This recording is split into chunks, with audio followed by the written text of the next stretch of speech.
Okay, next நம்ம பார்க்குறது பார்த்திங்கன்னா 10th ஸ்டாண்டர்டில் தமிழ்நாட்டில் தொழில்துறை தொகுப்புகள். ஓகேங்களா?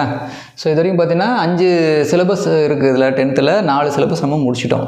ஓகேங்களா? அடுத்தது 5வது சிலபஸ் பார்த்திங்கன்னா தமிழ்நாட்டின் தொழில்துறை தொகுப்புகள்.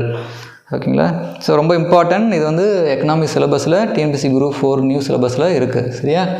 ஸோ இந்த சப்ஜெக்ட் என்னென்ன பார்க்க போகிறோன்னா, தமிழ்நாட்டின் தொழில்துறை தொகுப்புகளின் முன்னேற்றத்தின் வரலாறு, அதோடய ஹிஸ்ட்ரி என்னென்னு பார்க்க போகிறோம். தமிழ்நாடு அரசின் கொள்கைகள் மற்றும் தொழில்துறை மேம்பாட்டு முகமைகள் அதை பற்றி பார்க்க போகிறோம்.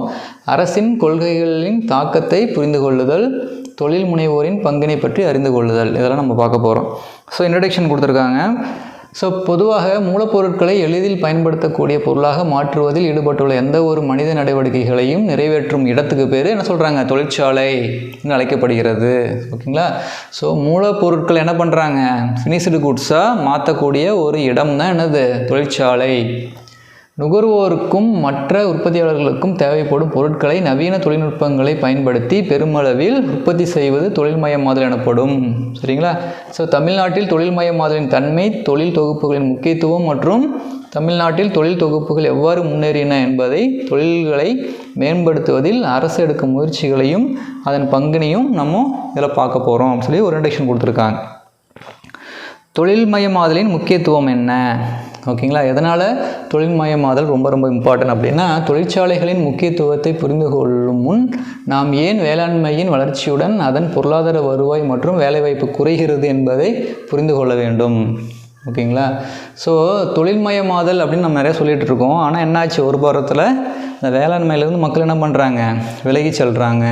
ஓகேங்களா? ஸோ எதனால் அப்படின்னா, முதலாவதாக உணவு தேவையுடன் வருமான தேவையும் நிலையானதாக உள்ளது. எனவே ஒரு நாட்டின் பொருளாதாரம் வளர்ந்து வருமானம் அதிகரிக்கும் போது நுகர்வோர் வேளாண்மை உற்பத்தி பொருட்களுக்கு தங்கள் வருமானத்தில் ஒரு சிறு பகுதியை மட்டும் செலவிடுகிறார்கள். இரண்டாவதாக, நுகரப்படும் உணவும் பொருளாதார விரிவால் பல மாற்றங்களுக்கு உட்படுகிறது. உணவுப் பொருட்கள் நீண்ட தூரத்திற்கு எடுத்து செல்லப்படுகிறது. அதுக்கு என்ன பண்ணுறாங்க? அதை பதப்படுத்தி முத்திரையிடப்படுகிறது. இதனால் என்ன ஆகுது அப்படின்னா, இதன் விளைவாக நுகர்வோர்கள் வாங்கும் விலையை விட விவசாயிகள் பெறும் விலை குறைவாக இருக்குது. ஓகேங்களா? மூன்றாவதாக, நிலத்தின் இறுதி நிலை உற்பத்தி திறன் குறைந்து கொண்டே வருவதால் வேளாண் பணிகளுக்கு தொழிலாளர்களை ஈர்த்து கொள்வதில் சில வரையறைகளை பின்பற்ற நேரிடுகிறது. பெருமளவிலான மக்கள் தங்கள் வாழ்வாதாரத்திற்கு வேளாண்மையை நம்பியிருப்பதாலும் கூலியை அதிகரிக்க வாய்ப்பில்லாததாலும் வறுமையின் அளவு தொடர்ந்து கொண்டே இருக்கிறது. இந்த அனைத்து காரணங்களின் விளைவாக வேளாண் துறையிலிருந்து விலகி பொருளாதாரமானது உற்பத்தி மற்றும் வேலைவாய்ப்பின் அடிப்படையில் ஒரு தேவையை ஏற்படுத்துகிறது. ஓகேங்களா? ஸோ இதுதான் என்னது, மக்கள் வந்து வேளாண் துறையிலிருந்து உற்பத்தி திறனுக்கு மாறுவதற்கான காரணங்கள் சொல்கிறாங்க. தொழில்மயமாதல் ஒரு பொருளாதார வளர்ச்சிக்கு என்னென்ன நன்மைகளை தருகிறது அப்படின்னு பார்க்க போகிறோம். ஸோ முன்னர் கூறியது போல் ஒரு பொருளாதாரத்தில் பிற உற்பத்தியாளர்களுக்கு தேவையான உள்ளீடுகளை உருவாக்குவது அவசியம். வேளாண் உற்பத்தி திறன் அதிகரிக்க உரங்கள் மற்றும் டிராக்டர்கள் போன்ற தொழில்களுக்கு உள்ளீடுகள் தேவைப்படுகின்றன. இரண்டாவதாக, உற்பத்தியாளர்கள் மற்றும் நுகர்வோர் பண்டங்கள் ஆகிய இரண்டிற்கும் இடையே ஒரு சந்தை நிலவுகிறது. அதேபோல் வங்கி, போக்குவரத்து மற்றும் வர்த்தகம் போன்ற பணிகள் தொழிற்சாலைகளின் உற்பத்தியை சார்ந்தே உள்ளன. மூன்றாவதாக, நவீன உற்பத்தி முறைகளை பயன்படுத்துவதன் மூலம் தொழில்கள் சிறந்த உற்பத்தி திறனை அளிக்கின்றன. ஓகேங்களா? இதனால் உற்பத்தி செய்யப்படும் அனைத்து பண்டங்களின் உற்பத்தி செலவும் குறைகிறது. இதன் காரணமாக மலிவான விலையில் பண்டங்களை வாங்கிட உதவும் மற்றும் அதிக அளவு உற்பத்தி தேவையை உருவாக்கவும் உதவுகிறது. நாலாவது என்ன சொல்கிறாங்க? அத்தகைய பண்டங்களின் உற்பத்தி அதிகரிப்பதன் மூலம் தொழில்மயமாதலின் வேளாண்மையில் ஈடுபடும் அதிக உழைப்பாளர்களின் சக்தியை ஈர்க்க உதவுகிறது. எனவே வேலைவாய்ப்பை உருவாக்குகிறது. தொழில்மயமாதலின் ஒரு முக்கிய நோக்கம். ஓகேங்களா? ஸோ வேலைவாய்ப்பை உருவாக்குறது தான் தொழில்மயமாதலின் ஒரு முக்கிய நோக்கமாக இருக்குது. ஐந்தாவதாக, தொழில்மயமாதலுக்கு நன்மை தருவது தொழில்நுட்ப மாற்றமே ஆகும். நவீன தொழில்நுட்பங்களை பயன்படுத்துவதன் மூலம் தொழில்மயமாதலின் முறைகளையும் அதன் வளர்ச்சியையும் அறிந்து கொள்ள முடிகிறது. அவற்றின் விளைவாக உழைப்பாளர்களின் உற்பத்தி திறன், அதாவது உழைப்பாளர்களின் உள்ளீடு அதிகரிக்கிறது. இதனால் தொழிலாளர்கள் அதிக வருமானம் ஈட்ட உதவுகிறது. ஆறாவது என்ன சொல்கிறாங்கன்னா, வருமானம் அதிகரிப்பு பண்டங்கள் மற்றும் பணிகளின் தேவைக்கு வழிவகுக்கிறது. தொழிலகங்களின் வகைகள், டைப்ஸ் ஆஃப் ஃபேக்ட்ரி. ஸோ ஃபேக்ட்ரியில் நிறையா டைப் ஆஃப் ஃபேக்ட்ரிஸ் இருக்குது. ஸோ அது என்னென்னு கொடுக்குறேன்னு பார்ப்போம். தொழிற்சாலைகளை கீழ்கண்ட வகையில் வகைப்படுத்தலாம். ஒன்று என்னது, பயனர்கள் அப்படின்னு சொல்கிறாங்க. முடிவுற்ற பொருட்களை இறுதி நுகர்வோர் பயன்படுத்தினால் அது நுகர்வோர் பண்டங்கள் துறை என்றும், வெளியீடுகள் மற்றொரு உற்பத்தியாளரால் பயன்படுத்தப்பட்டால் அது மூலதன பண்டங்கள் துறை என்றும் அழைக்கப்படுகிறது. ஓகேங்களா? ஸோ சிமெண்ட் மற்றும் எஃகு போன்ற பல தொழில்களுக்கு மூலப்பொருட்களை தயாரிக்கும் தொழிற்சாலைகள் உள்ளன. ஓகேங்களா? இத்தகைய தொழில்கள் அடிப்படை பண்டங்கள் தொழில்கள் என்று அழைக்கப்படுகின்றன. ஓகேங்களா? ரெண்டாவது பார்த்தீங்கன்னா பயன்படுத்தப்படும் உள்ளீடுகளின் வகை என்னென்னு பார்த்தீங்கன்னா வேளாண் பதப்படுத்துதல், நெசவுத்துறை, ரப்பர் உற்பத்தி, தோல் பொருட்கள் போன்ற மூலப்பொருட்களை பயன்படுத்தும் அடிப்படையில் தொழிற்சாலைகளை வகைப்படுத்துகின்றனர். மூணாவது பார்த்தீங்கன்னா நிறுவன உரிமையாளர்கள். தொழிற்சாலைகளானது தனியாருக்கு சொந்தமானதாகவும், ஓகேங்களா, பொது உரிமையாளர்களாகவும், தனியார் மற்றும் பொதுத்துறைக்கும் அல்லது கூட்டுறவுக்கு சொந்தமானதாகவும் இருக்குது. ஓகேங்களா? ஸோ இதில் தொழில்துறையை பற்றி பார்க்கும்போது டீட்டெயிலாக நம்ம பார்த்துருக்குறோம் இதுக்கு முன்னாடி. அடுத்தது அளவு. ஸோ அளவு வச்சு என்ன பண்ணுறாங்க, அந்த ஃபேக்ட்ரி தொழிற்சாலையை பிரிப்பாங்க. Small scale industries, micro level, medium level. ஓகேங்களா? ஸோ அந்த மாதிரி சொல்கிறாங்க. நிறுவனங்கள் அப்படின்னு உற்பத்தி, விற்பனை, முதலீடு அல்லது வேலைவாய்ப்பு அப்படின்னு அளவின் அடிப்படையில் பெரிதாகவோ சிறிதாகவோ அல்லது நடுத்தரமாகவோ இருக்கலாம். ஸோ சிறிய நிறுவனங்களை விட அளவில் சிறிதாக இருக்கும் மிகச்சிறிய நிறுவனங்களும் உள்ளன. அதான் மைக்ரோ இண்டஸ்ட்ரின்னு சொல்லுவாங்க. ஓகேங்களா? சின்ன சின்ன நிறுவனங்கள். சிறிய நிறுவனங்கள் 2 காரணங்களாக முக்கியமானதாக கருதப்படுகிறது. ஓகேங்களா? முதலாவதாக இது பெரிய அளவிலான துறையை விட அதிக வேலைவாய்ப்பை உருவாக்குகிறது. ஓகேங்களா? ஸோ இந்தியாவை பொறுத்த வரைக்கும் என்னது, அந்த ஸ்மால் ஸ்கேல் இண்டஸ்ட்ரீஸ் தான் நிறைய வேலைவாய்ப்புகளை கொடுக்குது. எதனால் அப்படின்னா பெரிய நிறுவனங்கள் என்ன பண்ணிடுறாங்க, என்ன சொல்கிறாங்க, ஆட்டோமேட்டிக் மிஷின்ஸ்லாம் நிறையா அவங்க போட்டுறதுனால என்ன பண்ணுறாங்க, அவங்களுக்கு வேலைவாய்ப்பு கொடுக்கறதுக்கு அவங்களுக்கு முடியாது. அதே பார்த்தீங்கன்னா ஸ்மால் ஸ்கேல் இண்டஸ்ட்ரி என்ன பண்ணுறாங்க, அவங்க மேனுவலாக தான் ஒர்க் பண்ணி ஆகணும். அப்போ அவங்க என்ன பண்ணுறாங்க, நிறைய வேலைவாய்ப்பை மக்களுக்கு கொடுக்குறாங்க. பெரிய நிறுவனமானது மிகவும் மேம்படுத்தப்பட்ட மற்றும் தானியங்கி தொழில்நுட்பங்களை பயன்படுத்துவதால் அது போதுமான அளவு வேலைவாய்ப்பை உருவாக்குவதில்லை. ஓகேங்களா? ஸோ ரெண்டாவது என்ன சொல்கிறாங்க, ரெண்டாவதாக சிறிய அளவிலான துறை குறைந்த எண்ணிக்கையிலான சலுகை பெற்ற பின்னணியிலிருந்து ஏராளமான தொழில் முனைவோரை வெளிப்படுத்துகிறது. ஓகேங்களா? ஸோ ஸ்மால் ஸ்கேலில் ஒர்க் பண்ணுறவங்க நிறைய பேர் என்ன பண்ணுறாங்க, அவங்களும் ஒரு ஆண்டர்பிரனர், அவங்களும் ஒரு தொழில் தொடங்கணும்னு சொல்லிட்டு ஈடுபடுறாங்க. உலகின் பல்வேறு பகுதிகளில் தொழில்மயமாகுதல் அனுபவங்களின் அடிப்படையில் ஒரு துறையில் நிபுணத்துவம் வாய்ந்த சிறிய நிறுவனங்கள் புவியியல் ரீதியாக குறிப்பிட்ட இடங்களில் குவிந்து உற்பத்தி மற்றும் கற்றலின் மூலம் பெரிய நிறுவனங்களின் திறன் இல்லாவிட்டாலும் அதற்கு ஈடு கொடுக்கும் அளவில் உள்ளதென நம்பப்படுகிறது. ஓகேங்களா? இத்தகைய சிறிய நிறுவனங்களின் தொகுப்புகளே தொழில்துறை தொகுப்புகள் என்று அழைக்கப்படுகிறது. ஸோ அப்போது இந்த ஸ்மால் ஸ்கேல் இண்டஸ்ட்ரீஸ் தான் ஒரு நாட்டோட ரொம்ப ரொம்ப இம்பார்ட்டண்டான ஒரு ப்ராசஸ் அப்படின்னு சொல்கிறாங்க. அடுத்தது தொழில் தொகுப்புகள். ஓகேங்களா? Industrial clusters. தொழில் தொகுப்புகள் என்னது, இண்டஸ்ட்ரியல் கிளஸ்டர் பற்றி பார்க்க போகிறோம். தொழில் தொகுப்புகள் என்பது பொதுவான சந்தைகள், தொழில்நுட்பங்கள் மற்றும் திறன்களுக்கான தேவைகளை பகிர்ந்து கொள்ள வரையறுக்கப்பட்ட புவியியல் பகுதியில் உள்ள நிறுவனங்களின் தொகுப்புகளாகும். ஸோ இங்கிலாந்தில் உலோகம் மற்றும் நெசவு தொழிலில் ஈடுபட்ட சிறிய நிறுவனங்களின் செயல்பாடுகளின் தொகுப்பினை புரிந்து கொள்ள 1920களில் புகழ்பெற்ற பொருளாதார அறிஞரான ஆல்ஃபிரட் மார்ஷல் அவர்கள் முயற்சி செய்து கொண்டிருந்த பொழுது தொழில் தொகுப்பு அல்லது மாவட்டங்களின் நன்மைகளை முதலில் கண்டறிந்தார். 1980களில் இத்தாலியில் சிறிய நிறுவனங்கள் வெற்றி பெற்ற பின்னர் தான் மார்ஷலின் தொழில்துறை மாவட்டம், ஓகேங்களா, ஸோ இண்டஸ்ட்ரியல் டிஸ்ட்ரிக்ட் என்ற கருத்து பிரபலமாக்கப்பட்டது. இந்தியா போன்ற வளர்ந்து வரும் நாடுகளில் கொள்கை தொகுப்பாளர்கள் தங்களுடைய நாட்டில் இது போன்ற பல சிறிய நிறுவனங்களின் தொழில் தொகுப்பினை உணர்ந்ததால் அவற்றினை ஊக்குவிக்க தொடங்கினர். ஸோ வெற்றிகரமான தொழில் தொகுப்புகளின் முக்கிய பண்புகள் பின்வருமாறு. ஸோ அதோடைய கேரக்டர் என்ன, தொழில் தொகுப்புகளுடைய கேரக்டர்ஸ்: சிறு மற்றும் நடுத்தர நிறுவனங்களின் புவியியல் பகுதிகளுக்கு அருகாமையில் இருத்தல், ஓகேங்களா, துறை சார்ந்த சிறப்பு கவனம் இருக்கும், நிறுவனங்களுக்கு இடையே நெருக்கமான அல்லது பரஸ்பர முறையில் இணைந்திருக்கலாம், புத்தாக்கத்தினால் நிறுவனங்களுக்கு இடையேயான போட்டி, நம்பிக்கையை எளிதாக்கும் ஒரு சமூக கலாச்சார அடையாளம், பல்வேறு திறமையான தொழிலாளர்கள் இருப்பாங்க, சுய உதவி குழுக்கள் செயல்படுத்துதல், வட்டார மற்றும் நகராட்சிகளுக்கு அரசின் ஆதரவு. ஓகேங்களா? ஸோ போன்றவற்றால் நிறுவனங்கள் ஒருவருக்கு ஒருவர் பரஸ்பரமாக ஒத்துழைத்து போட்டியிடும் என்று எதிர்பார்க்கப்படுகிறது. அதே வேளையில் பரஸ்பர ஒத்துழைப்பின் மூலம் அவர்கள் தங்கள் திறனை விரிவுபடுத்த முடியும். போட்டியின் மூலம் அவர்கள் மிகவும் திறமையானவர்களாக மாற கட்டாயப்படுத்தப்படுகிறார்கள். தொழில் தொகுப்பு எவ்வாறு தோன்றுகிறது? ஓகேங்களா? ஸோ தொழில் தொகுப்பு தோன்றுவதற்கு பல்வேறு காரணிகள் உள்ளன.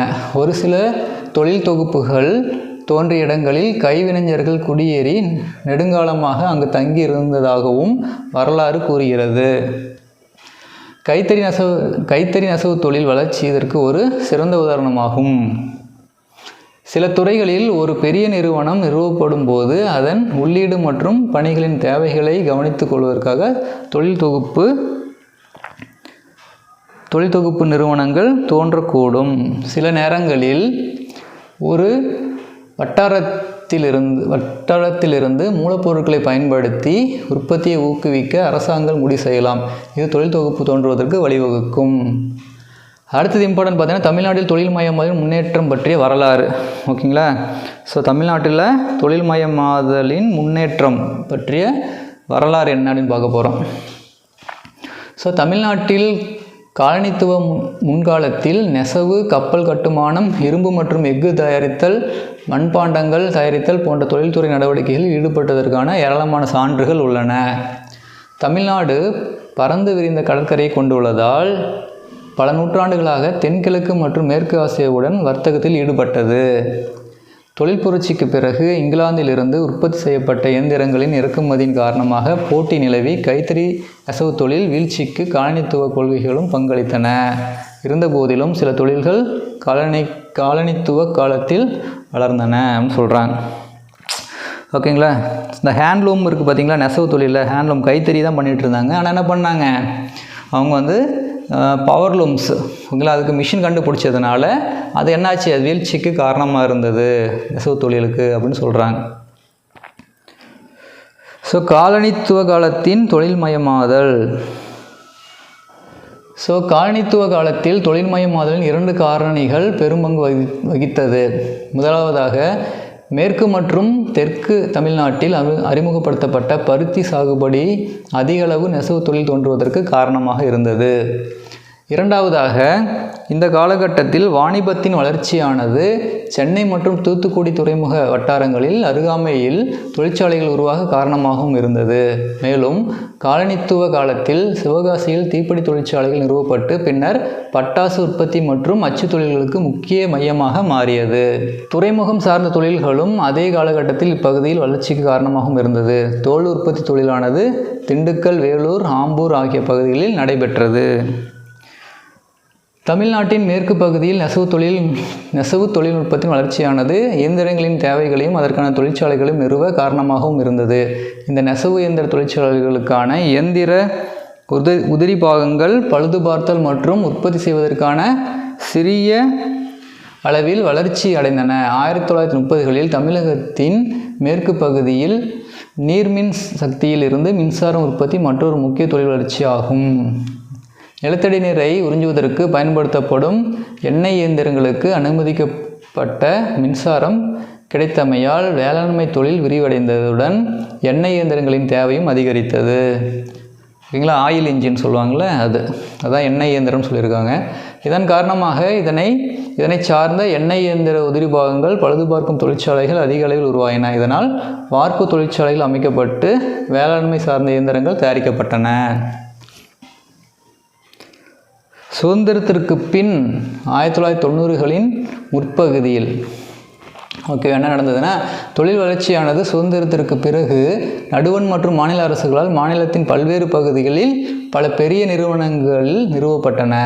சென்னையில் ரயில் பெட்டிகள் தயாரிக்கப்படும் தொழிற்சாலையும், திருச்சிராப்பள்ளியில் கொதிகலன்கள் மற்றும் இசையாழிகள் தயாரிப்பதற்கான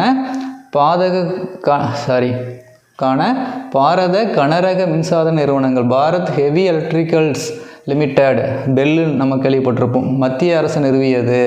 பெல் நிறுவனம் அதனுடைய உள்ளீட்டு பொருட்கள் தேவைகள் தொடர்பாக பல சிறிய நிறுவனங்களின் தொழில் தொகுப்புகளின் தோற்றத்திற்கு வழிவகை செய்தது. ஓகேங்களா? சென்னை புறநகரில் உள்ள ஆவடியில் போர் தளவாடங்கள் தயாரிக்க கனரக வாகன தொழிற்சாலைகளை அமைக்கப்பட்டது. ஓகேங்களா. ஸ்டாண்டர்ட் மோட்டார்ஸ் நிறுவனமும் சென்னையில் மகிழுந்துகளை உற்பத்தி செய்ய தொடங்கியது. அசோக் மோட்டார்ஸ், ஓகேங்களா, ஸ்டாண்டர்ட் மோட்டார்ஸ் இணைந்து சென்னை வட்டாரத்தில் வாகன தொழிற்சாலை தொகுப்புகள் வளர்ச்சிக்கு உதவியது. மேலும் இது வாகன உதிரி பாகங்கள் நகரமாக மாறியது. 1950களில் இப்பகுதியில் உள்ள பெரிய நிறுவனங்களுக்கு வாகன கூறுகளை வழங்குவதற்காக சிறிய மற்றும் நடுத்தர அளவிலான நிறுவனங்களுக்கு உதவியாக ஆவடியில் தொழில் தோட்டங்கள் நிறுவப்பட்டன. மாநிலத்தில் அதிக நீர்மின் சக்தி திட்டங்கள் மூலம் மின்மயமாதலை பரவலாக அதிகரிக்க வலியுறுத்தப்பட்டது.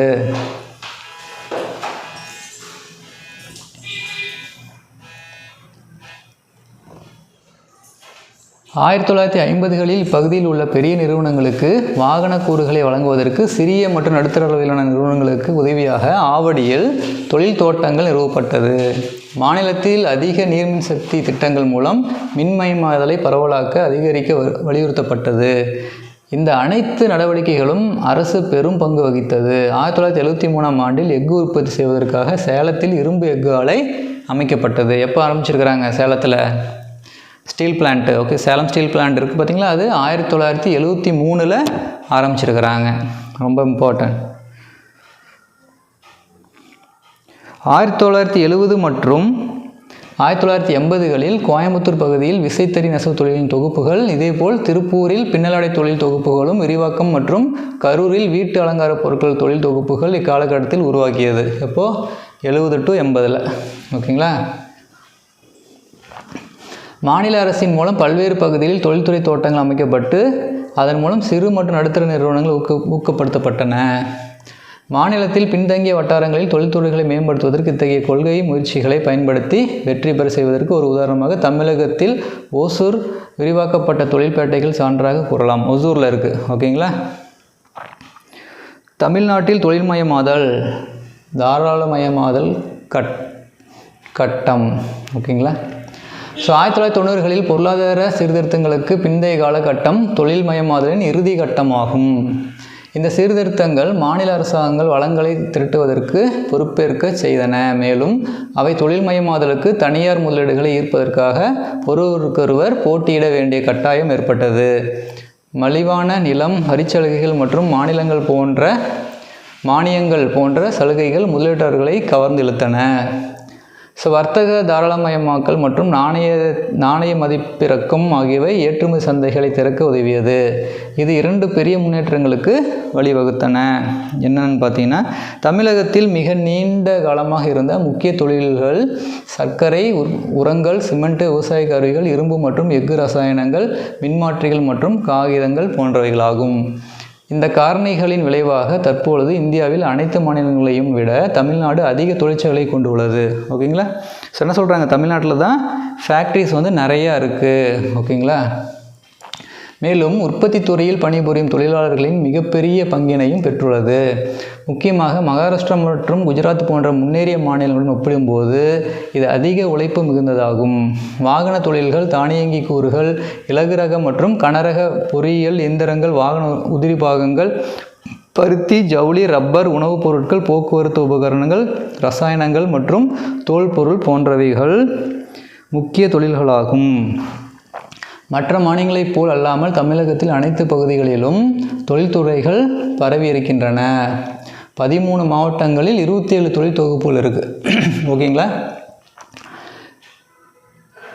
மேலும் அவற்றுள் பல தொழில்கள் ஏற்றுமதி சார்ந்தவையாகும். மாநிலத்தின் சாலைகள், ரயில் போக்குவரத்து, வான்வழி போக்குவரத்து மற்றும் முக்கிய துறைமுகங்கள் அனைத்து போக்குவரத்து இணைப்பினால் நன்கு வளர்ச்சி அடைந்து காணப்படுகின்றன. அடுத்து பார்த்தீங்கன்னா, தமிழ்நாட்டில் முக்கிய தொழில்துறை தொகுப்புகள் மற்றும் அவற்றின் சிறப்புகள் என்ன? வாகன தொழில் தொகுப்புகள். சென்னை பெரிய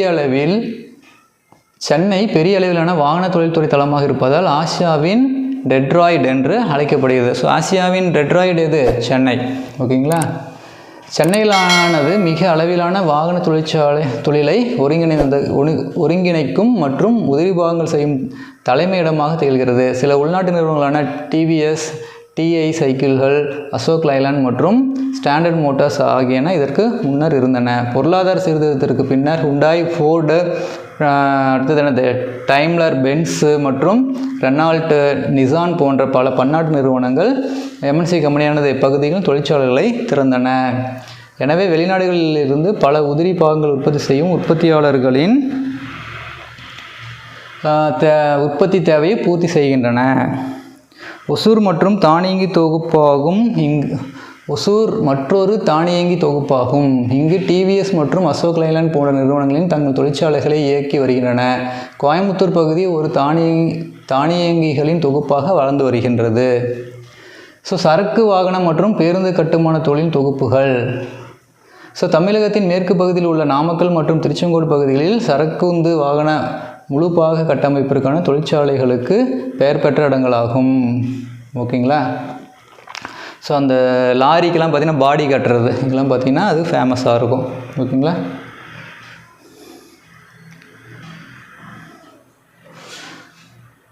ஐம்பதுக்கும் மேற்பட்ட அலகுகளை கொண்ட கரூர் மற்றொரு முக்கிய மையமாக திகழ்கிறது. பல தொழில் முனைவோர்கள் பெரிய அளவிலான வாகன கட்டுமான துறையில் பணிபுரிந்து தற்போது தங்கள் சொந்த அலகுகளை அமைக்க முன் வந்துள்ளனர். ஓகேங்களா.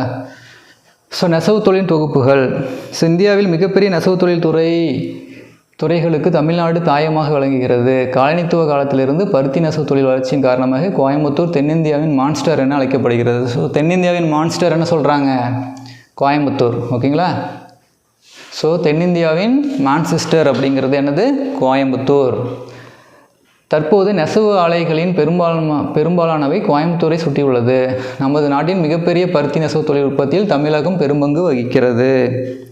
ஈரோடு மற்றும் சேலம் பகுதியில் அதிகளவான மின் விசைத்தறி அலகுகள் இருப்பதால் மின் விசைத்தறி தொழில் மிகவும் பரவலாக உள்ளது. பவர்லூம்ஸ். ஓகேங்களா. திருப்பூரானது பின்னல் ஆடை தயாரிக்கும் ஏராளமான நிறுவனங்களின் தொகுப்பாக புகழ்பெற்ற இடமாகும். ஓகேவா. பனியன்ஸ். பின்னல் ஆடை அப்படிங்கிறது என்னது? பனியன். இது நாட்டின் பருத்தி பின்னல் ஆடை ஏற்றுமதியில் கிட்டத்தட்ட 80% பங்கினை கொண்டுள்ளது. எங்கே? திருப்பூரில். 1980. ஓகேங்களா. 1980களில் பிற்பகுதியிலிருந்து 3 லட்சத்துக்கும் மேற்பட்ட மக்களுக்கு வேலைவாய்ப்பு உருவாக்கியுள்ளது திருப்பூரில்.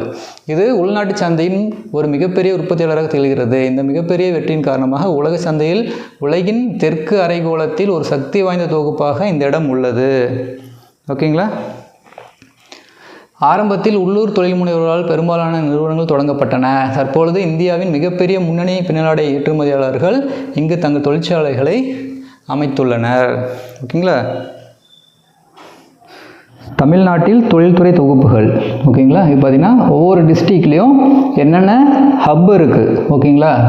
தமிழ்நாட்டில் தொழில்துறை தொகுப்புகள் அப்படிங்கிறது டிஸ்ட்ரிக்ட் வைஸில் பார்த்திங்கன்னா நம்ம ஈஸியாக கிராஃபில் நம்ம பார்த்துக்கலாம். ஃபஸ்ட்டு பார்த்திங்கன்னா திருவள்ளூர் பார்த்திங்கன்னா தானியங்கி. ஓகேங்களா. சென்னை பார்த்திங்கன்னா தானியங்கி, மின்னணு மற்றும் தகவல் தொழில்நுட்பம். ஓகேங்களா. அடுத்தது வேலூரில் பார்த்திங்கன்னா தோல் தொழிற்சாலை இருக்குது. அடுத்தது காஞ்சிபுரம், நம்மளுக்கு தெரியும் பட்டு, காஞ்சி பட்டு. ஓகேங்களா. காஞ்சிபுரம் பட்டு ஆடைகள். அடுத்தது கிருஷ்ணகிரி. ஓகேங்களா. கிருஷ்ணகிரி டிஸ்ட்ரிக்டில் பார்த்திங்கன்னா ஒசூரில் தானியங்கி மற்றும் மின்னணு. அடுத்து சேலம் பார்த்திங்கன்னா இரும்பு மற்றும் விசைத்தறி. ஈரோடு பார்த்திங்கன்னா விசைத்தறி மற்றும் மஞ்சள். ஓகேங்களா. அடுத்தது நாமக்கல் பார்த்திங்கன்னா போக்குவரத்து மற்றும் தொழிற்பண்ணை. அரியலூர் பார்த்திங்கன்னா சிமெண்ட்டு. அடுத்தது பார்த்திங்கன்னா திருப்பூர் பார்த்திங்கன்னா பின்னலாடை மற்றும் ஆயத்த ஆடைகள். திருச்சிராப்பள்ளியில் பார்த்திங்கன்னா கொதிகலன்கள் மற்றும் விசையாளிகள். கரூர் பார்த்திங்கன்னா வாகன கட்டுமானம், விசைத்தறிகள். கோயம்புத்தூர் ஆயத்த ஆடைகள் மற்றும் தகவல் தொழில்நுட்பம். மதுரை தோல் தொழிற்சாலை. தோல் தொழிற்சாலை பார்த்திங்கன்னா எங்கெங்கே இருக்குது? வேலூரில் இருக்கும், மதுரையிலும். ஓகேங்களா. விருதுநகர். ஓகேங்களா. சிவகாசியில் பார்த்திங்கன்னா பட்டாசுகள், தீப்பெட்டிகள் மற்றும் பிரிண்டிங் ப்ரெஸ், அச்சிடுதல். இதெல்லாம் பார்த்திங்கன்னா தமிழ்நாட்டின் தொழில்துறை தொகுப்புகள். ஓகேங்களா. அடுத்தது வாகன கட்டுமான தொழிலமைப்பை தவிர மேசை துணி, திரைசீலைகள், படுக்கை விரிப்புகள் மற்றும் துண்டுகள் போன்ற வீட்டு அலங்கார பொருட்களை ஏற்றுமதி செய்யும் முக்கிய மையமாக கரூர் உள்ளது. ஓகேங்களா. மேலும் பவானி மற்றும் குமாரபாளையம் உள்நாட்டு மற்றும் உலகளாவிய சந்தைகளுக்கு தரை விரிப்புகளை உற்பத்தி செய்யும் முக்கிய மையங்களாக திகழ்கின்றன. ஓகேங்களா. ஃப்ளோர் மேட் பார்த்தீங்கன்னா எங்கே அதிகமாக பண்ணுறாங்க? குமாரபாளையம். ஓகேங்களா, பவானி குமாரபாளையம். ஸோ இங்கே உள்நாட்டு தவிர மற்றும் உலகளாவிய சந்தைகளுக்கு ஓகேவா எக்ஸ்போர்ட்டும் இங்கேருந்து பண்ணிகிட்ருக்காங்க. இதை தவிர இத்தகைய நவீன தொகுப்புகளை தவிர பட்டு மற்றும் கைத்தறி புடவைகளுக்கு பிரபலமாக மதுரை மற்றும் காஞ்சிபுரம் போன்ற பாரம்பரிய கைவினை தொகுப்புகளும் உள்ளன. தோல் மற்றும் தோல் பொருட்களின் தொகுப்பு. இந்தியாவின் 60% தோல் பதனிடும் உற்பத்தி திறனையும் 38% தோலாடைகள் மற்றும் காலணிகள் அதனை சார்ந்த பொருட்களின் உற்பத்தியையும் தமிழ்நாடு பெற்றிருக்கிறது. ஓகேங்களா. வேலூர் அதனை சுற்றியுள்ள ராணிப்பேட்டை, ஆம்பூர், வாணியம்பாடி ஆகிய நகரங்கள் நூற்றுக்கணக்கான தோல் உற்பத்தி மற்றும் பதனிடும் தொழிற்சாலைகளை கொண்டுள்ளது. தோல் பொருட்கள் ஏற்றுமதியில் இந்தியாவிலேயே முதன்மை மாவட்டமாக வேலூர் திகழ்கிறது. ஓகேங்களா. சென்னையிலும் பல தோல் சார்ந்த உற்பத்தி மற்றும் ஏற்றுமதி தொழிற்சாலை நிறுவனங்கள் உள்ளன. திண்டுக்கல் மற்றும் ஈரோடு மாவட்டங்களில் தோல் பதனிடுதல் தொழிற்சாலைகள் தொகுப்பு காணப்படுகிறது. தோல் உற்பத்தி தொழிற்சாலையும் வேலைவாய்ப்பை அளிப்பதில் முக்கிய பங்கு வகிக்கிறது. அடுத்தது பார்த்தீங்கன்னா பட்டாசு, தீப்பெட்டி மற்றும் அச்சிடும் தொகுப்பு எங்கே இருக்குது? சிவகாசி. ஓகேங்களா. தீப்பெட்டி உற்பத்தி தொழிற்சாலையில் புகழ்பெற்று விளங்கும் சிவகாசி பகுதியானது தற்பொழுது பட்டாசு மற்றும் அச்சிடும் தொழிலில் நாட்டின் சிறந்த நகரமாக திகழ்கிறது. இந்தியாவில் 90% பட்டாசு உற்பத்தி, 80% தீப்பெட்டி உற்பத்தி மற்றும் 60% அச்சிடும் பணிகளுக்கு இப்பகுதியிலேயே சார்ந்துள்ளது. அச்சிடும் தொழிற்சாலை ஒவ்வொன்றும் அவற்றின் பணிகளில் தனித்துவம் பெற்று மேலோங்கி விளங்குகிறது. ஓகேங்களா. ஸோ நியூவாக டெக்னாலஜி என்னென்ன இருக்கோ அது எல்லாமே எங்கே இருக்கும்? சிவகாசியில் உங்களுக்கு இருக்கும். காலனித்துவ காலத்தில் தொடங்கப்பட்ட இத்தொழிலானது தற்பொழுது அதிக அளவில் வேலைவாய்ப்பை அளிக்கிறது. ஓகேங்களா. அடுத்தது என்னென்னா மின்னணுவியல் மற்றும் தகவல் தொழில்நுட்ப தொகுப்புகள். 1990களில் ஏற்பட்ட பொருளாதார சீர்திருத்தத்துக்கு பின் வந்த நோக்கியா, ஓகேங்களா, Foxconn, Motorola, Sony Ericsson, Samsung மற்றும் டெல் போன்ற வன்பொருள் மற்றும் மின்னணு பொருட்கள் தயாரிப்பு நிறுவனங்கள்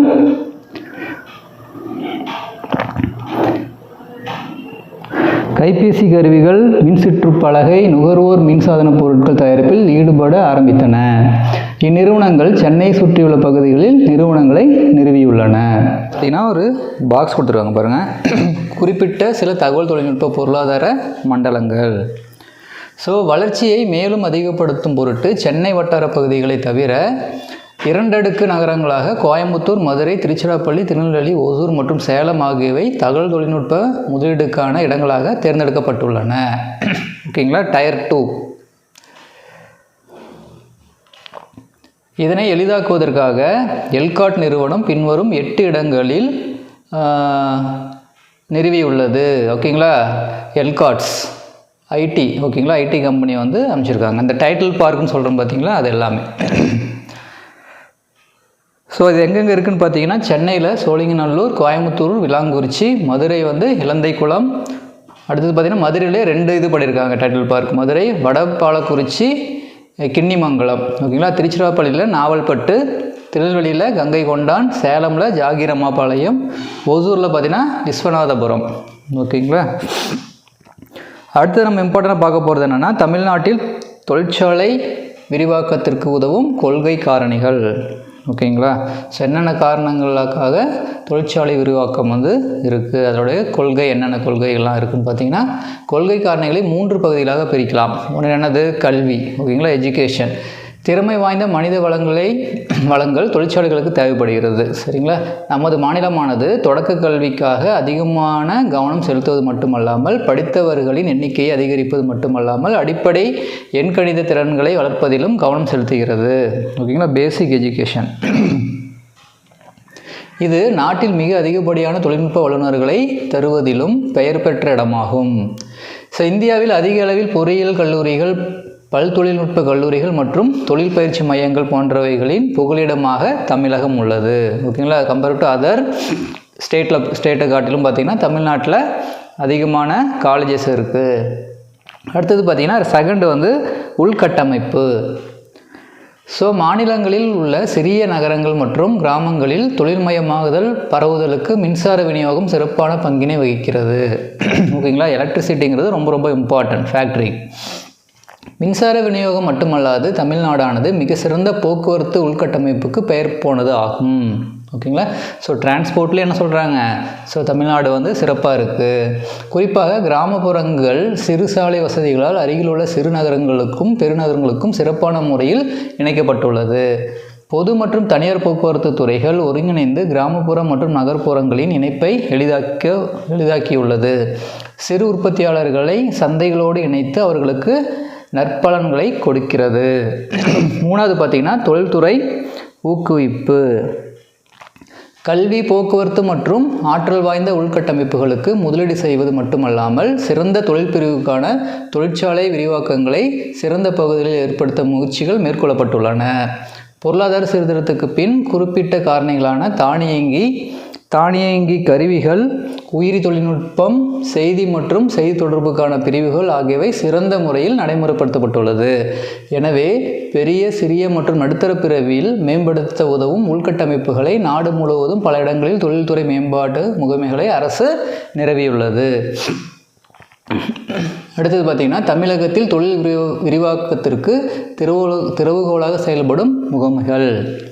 என்னென்னு பார்த்தீங்கன்னா தமிழ்நாடு அரசு தொழில் முன்னேற்ற கழகம், சிப்காட். ஓகேங்களா?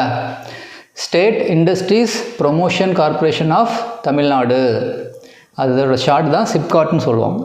ஸோ 1971 தொழில் முன்னேற்றத்திற்காக நிறுவப்பட்டு தொழில் தோட்டங்களை அமைத்துள்ளது. ஓகேங்களா?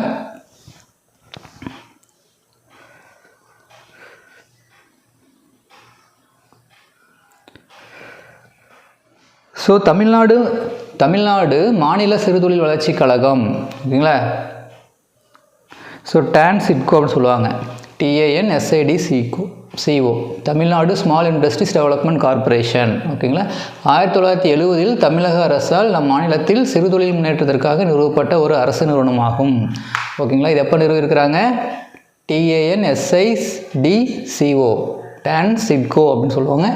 1970. ஓகேங்களா? சிறு தொழில் பிரிவுகளின் புதிய நிறுவனங்களுக்கு மானியம் மற்றும் தொழில்நுட்ப உதவிகளையும் இந்த நிறுவனம் வழங்குகிறது. இப்போ நியூ ஒரு பிஸ்னஸ் ஸ்டார்ட் பண்ணுறோம் அப்படின்னா இங்கே என்ன பண்ண நம்ம சப்சிடிஸ் நம்ம வாங்கலாம். தமிழ்நாடு தொழில்துறை மேம்பாட்டு கழகம் 1965 இது ஆரம்பிச்சிருக்காங்க. TIDCO அப்படின்னு சொல்லுவாங்க. ஓகேங்களா? Tamil Nadu industrial development corporation. நம் மாநிலத்தில் தொழில் தோட்டங்களை நிறுவுவதற்கும் தொழிற்சாலைகளை மேம்படுத்துவதற்கும் உதவும் மற்றும் ஒரு அரசு நிறுவனம். ஓகேங்களா? இந்த டிட்கோ அப்படிங்கிறது. தமிழ்நாடு தொழில் முதலீட்டு கழகம் வரையறுக்கப்பட்டது. ஓகேங்களா? 1949 என்ன பண்ணியிருக்காங்க? தமிழ்நாடு தொழில் முதலீட்டு கழகம் வந்து ஆரம்பிச்சிருக்கிறாங்க. அது டிக்குன்னு சொல்லுவோம், TIIC. ஓகேங்களா? Tamil Nadu industrial investment corporation limited. So புதிய தொழில் பிரிவுகளை நிறுவுவதற்கும் தற்போதுள்ள தொழில் பிரிவுகளை பெருக்குவதற்கும் குறைந்த அளவிலான நிதி உதவியை செய்கிறது. ஓகேங்களா? தமிழ்நாடு சிறு தொழில் கழகம். ஓகேங்களா? 1965. ஸோ இந்த இயர்லாம் ரொம்ப ரொம்ப இம்பார்ட்டன்ட். ஓகேங்களா? மேட்ச் தி ஃபாலோயிங்கில் அது வந்து கேட்பாங்க மேட்சிங்கில். ஓகேங்களா? TANSI. ஓகேங்களா? Tamil Nadu small industries corporation limited. சிறு நிறுவனங்களுக்கான நிறுவப்பட்ட முதல் தொழில்துறை நிறுவனம் தான் இது தமிழ்நாடு சிறு தொழில் கழகம் அப்படின்னு சொல்கிறது. அடுத்து ஒரு பாக்ஸ் கொடுத்துறாங்க பாருங்கள். சிறப்பு பொருளாதார மண்டலங்கள் அப்படின்னா ஸ்பெஷல் எக்கனாமிக் ஜோன் சொல்லுவாங்க, SEZ. ஓகேங்களா? ஸோ அப்படின்னா என்னென்னா நாட்டில் ஏற்றுமதிக்கும் இடையூறு இல்லாத சூழலை கருத்தில் கொண்டு சிறப்பு பொருளாதார மண்டலங்களை அமைப்பதற்கான ஒரு கொள்கை ஏப்ரல் 2000 அறிமுகப்படுத்தப்பட்டது. ஓகேங்களா? ஸோ SEZ எப்போ ஆரம்பித்தாங்க? 2000 ஏப்ரல் மாதம். ஓகேங்களா? 2000 வந்து என்ன பண்ணியிருக்காங்க? இந்த ஸ்பெஷல் எக்கனாமிக் ஜோன் வந்து ஆரம்பிச்சிருக்காங்க. ஸோ அதன்படி பின்வரும் இடங்களில் ஏற்றுமதி செயலாக்க மண்டலங்களை அரசு அமைத்துள்ளது. ஸோ இது எக்ஸ்போர்ட் யூனிட். ஓகேங்களா? ஸோ நாங்குநேரி. ஓகேங்களா? அது எங்கே இருக்குது? திருநெல்வேலி. ஸோ நாங்குநேரியில் பார்த்தீங்கன்னா பல்நோக்கு உற்பத்தி SEZ அமைஞ்சிருக்கு. அப்புறம் எண்ணூர் SEZ பார்த்திங்கன்னா அனல் மின் திட்டம் வயலூரில் இருக்குது. கோயம்புத்தூர் SEZ பார்த்திங்கன்னா தகவல் தொழில்நுட்ப பூங்காக்கள். அடுத்து பார்த்திங்கன்னா ஓசூர் தானியங்கி பொறியியல் மின்னணுவியல் விண்வெளி மற்றும் பாதுகாப்பு, அது வந்து ஒசூரில் இருக்குது. பெரம்பலூர் பார்த்திங்கன்னா பல்நோக்கு உற்பத்தி. வாகன தொழில் நகரம். ஓகேங்களா, SEZ பார்த்தீங்கன்னா வாகன தொழில் நகரம், வாகன உதிரி பாகங்கள் எங்கே இருக்குது? திருவள்ளூரில். ஸோ இந்தியா சிங்கப்பூர் SEZன்னு ஒன்று இருக்குது. ஓகேங்களா, அது எங்கே இருக்குன்னா IT. ஓகேங்களா, ITE மின்னணு வன்பொருள் தளவாடங்கள் மற்றும் கிடங்குகள் திருவள்ளூர் மாவட்டத்தில் இது இருக்குது. ஸோ உயிரி மருந்துகள் SEZ ஸ்பெஷல் எக்கனாமிக் ஜோன் எங்கே இருக்குது பார்த்தீங்கன்னா மருத்துவ ஆராய்ச்சி அமைப்பு, விஷக்கட்டுப்பாட்டு மையம், மைய மீள் உருவாக்க மருத்துவம், மருத்துவ ஆராய்ச்சி. ஓகேங்களா, இதெல்லாம் இங்கே இருக்குது, இதெல்லாம் கண்ட்ரோல் பண்ணுறாங்க. ஸோ மெட்ராஸ் ஏற்றுமதி செயலாக்க மண்டலம். So Madras export processing zone MEPZ. ஓகேங்களா, மெட்ராஸ் ஏற்றுமதி செயலாக்க மையம் சென்னையில் ஒரு சிறப்பு பொருளாதார மையமாகும். ஓகேங்களா, மத்திய அரசு அமைத்த நாட்டின் 7 ஏற்றுமதி செயலாக்க மண்டலங்களில் இதுவும் ஒன்று. ஓகேங்களா, ஸோ இந்தியாவில் 7 என்ன இருக்குது? ஏற்றுமதி செயலாக்க மண்டலம் இருக்குது, அதில் இதுவும் ஒன்று. இது அந்நிய நேரடி முதலீட்டினை ஊக்குவிப்பதற்கும் அந்நிய செலாவணியை ஈட்டுவதற்கும் வட்டார பகுதிகளில் அதிக வேலைவாய்ப்புகளை உருவாக்குவதற்கும் 1984ஆம் ஆண்டு நிறுவப்பட்டது. ஓகேங்களா, மெப்ஸ்ன்னு சொல்லுவாங்க. அடுத்தது MEPZ. மெப்ஸ் தலைமையகம் சென்னையை அடுத்த தாம்பரம் GST சாலையில் அமைந்துள்ளது.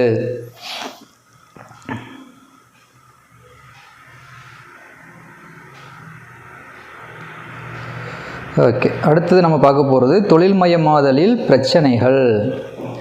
ஸோ இவ்வளோ நேரம் என்ன பண்ணோம், நம்ம அட்வான்டேஜஸ்லாம் பார்த்துட்டு இருந்தோம். ஸோ இந்த தொழில்மயமாதல்னால் என்னென்ன டிஸ்அட்வான்டேஜஸ், என்னென்ன பிரச்சனைகள்லாம் இருக்குது அப்படின்னு பார்க்க போகிறோம். தமிழகம் நமது நாட்டின் சிறந்த தொழில்மயமான மாநிலமாக இருந்த போதிலும் சில சவால்களை சந்திக்க வேண்டியுள்ளது. வேதிப்பொருட்கள், நெசவுத்துறை மற்றும் தோல் தொகுப்புகள் மூலம் வரும் திரவ கழிவுகள் நமது சுகாதாரத்தை கெடுக்கிறது.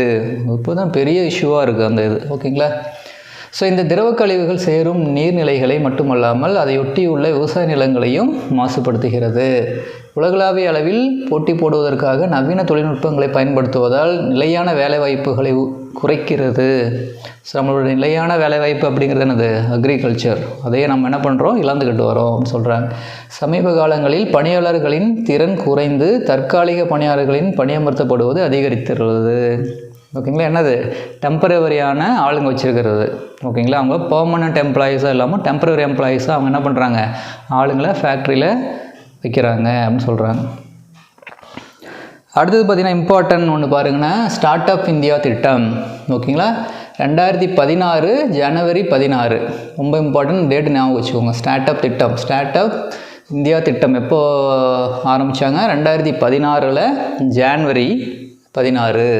ஓகேங்களா, ஸோ ஸ்டார்ட் அப்னால் நம்மளுக்கு தெரியும், ஒரு நியூவாக நம்ம என்ன பண்ணுறது, ஒரு பிஸ்னஸ், ஒரு கம்பெனி ஸ்டார்ட் பண்ணுறது தான் ஸ்டார்ட் அப் கம்பெனி அப்படின்னு சொல்லி நமக்கு நல்லா கேள்விப்பட்டிருப்போம். சரிங்களா, ஸ்டார்ட் அப் இந்தியா திட்டம் என்பது இந்திய அரசின் ஒரு முன் முயற்சி திட்டமாகும். இதன் முதன்மையான நோக்கம் தொழில் தொடங்குவதற்கான தொடக்க முயற்சிகளை ஏற்படுத்துதல், வேலைவாய்ப்புகளை உருவாக்குதல் மற்றும் வளங்களை உருவாக்குதல். ஸ்டார்ட் அப் இந்தியா திட்டம் ஏப்ரல் 5, 2016. ஓகேங்களா, ஸோ இதில் என்ன பண்ணியிருக்காங்க? இத்திட்டத்தின் மூலம் பட்டியலின அல்லது பழங்குடியின கடன் பெறுபவர்கள் மற்றும் ஒரு பெண் கடன் பெறுபவர் கிரீன்ஃபீல்டு என்டர்பிரைசஸ் நிறுவனம் அமைப்பதற்காக குறைந்தபட்சம் 10 லட்சம் முதல் 1 கோடி ரூபாய் வரை ஒரு வங்கி கிளைகளுக்கு ஒருவர் என வங்கியில் கடன் பெறுவதை எளிதாக்குகிறது. ஓகேங்களா, தொழில் முனைவோர். ஸோ தொழில் முனைவோர்னா யார்? ஆண்டர்பிரனர். ஓகேங்களா, ஸோ இங்கிலீஷில் ஆண்டர்பிரனர்னு சொல்லுவோம். ஒரு தொழில் முனைவோர் என்பவர் புதிய சிந்தனைகளுக்கும் வணிக செயல்முறைகளுக்கும் புத்தாக்கம் புனைபவர் ஆவார். இவர்களிடம் சிறந்த நிர்வாக திறன்கள், வலிமையான குழுவை அமைக்கும் திறமைகளும் மற்றும் தேவையான தலைமைக்கான பண்புகளும் இருக்கும். தொழில் முனைவு. தொழில் முனைவோர் தங்கள் தொழிலை பெருக்குவதற்கான செயல்முறைகளை தொழில் முனைவு எனப்படும். இவை ஒன்றை உருவாக்குவதற்கும் மேலும் பெரிதுபடுத்துவதற்குமான திறனாகும். தொழில் முனைவோரின் பங்கு. ஓகேங்களா, ஸோ நாட்டின் பொருளாதார வளர்ச்சி மற்றும் முன்னேற்றத்தில் தொழில் முனைவோரின் பங்கு மிக முக்கியமானது. ஓகேங்களா, என்னென்னு பார்த்தீங்கன்னா தொழில் முனைவோர் கிராமப்புற மற்றும் பின்தங்கிய பகுதிகளில் தொழிற்சாலைகளை தொடங்கி நாட்டின் பல்வேறு பகுதிகளில் நிலவும் வட்டார ஏற்றத்தாழ்வுகளை நீக்குகிறார்கள். அடுத்து பார்த்திங்கன்னா இவர்கள் நாட்டின் மொத்த உள்நாட்டு உற்பத்தி ஓகேங்களா மற்றும் தலா வருமானம் உயர்வதற்கு உதவி புரிகிறார்கள். குடிமக்களின் அசையா சேமிப்புகள் மற்றும் நாட்டின் ஏற்றுமதி வியாபாரம் மூலமாக மூலதனத்தை செயல்பட வைக்கிறார்கள். 4வது பார்த்திங்கன்னா தொழில் முனைவோர், கைவினைஞர்கள், தொழில்நுட்ப தகுதி வாய்ந்த நபர்கள் மற்றும் தொழில் வல்லுநர்களுக்கு பெரிய அளவிலான வேலைவாய்ப்பை வழங்குகிறார்கள். புதுமைகளை புகுத்துவதன் மூலம் லாபத்தினை அதிகரிக்க முயற்சிக்கிறார்கள். தொழில் முனைவோர் குறைந்த விலையில் சிறந்த தரமான பொருட்களை பெற மக்களுக்கு உதவுகின்றனர். இதன் விளைவாக அவர்களின் வாழ்க்கை தரம் மேம்படுகிறது. ஓகேங்களா? ஸோ அவ்வளோதான். ஓகேங்களா? ஸோ இந்த சப்ஜெக்டோட 6th to 10th ஓகேங்களா ஸ்கூல் புக்கில் இருக்கிற எக்கனாமிக்ஸ் கம்ப்ளீட் ஆகுது. ஓகேங்களா?